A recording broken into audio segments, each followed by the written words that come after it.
My name is Joaquin Perez. I'm from the village of Santa Rita. And I've actually been involved with the Commission on Self-Determination and this effort to get self-determination done, to have a new political status, since about 1969. I worked for both terms of Ricky Berdallo, and then I worked for 17 years with Madeline Berdallo.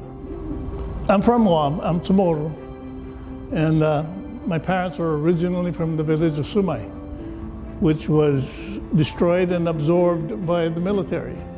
So in some way, I have a very personal interest in this. I was a student at San Francisco State College, and my major professor was E.I. Hayakawa. And I went to the part of that class. One of my classmates was Cesar Chavez's daughter. And one of our teachers was Angela Davis. So being radicalized was not difficult.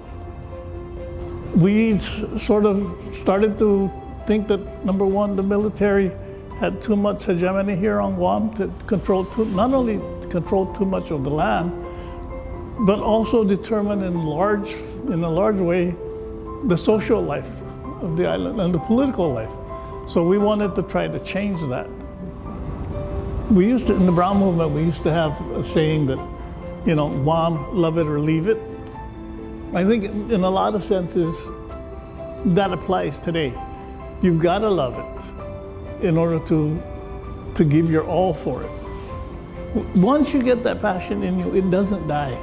That's the reason why I'm here today.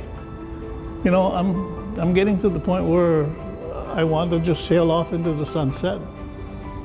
But when you bring up something like this, I got to be there. That's why I was at that. I didn't march because it was too hot.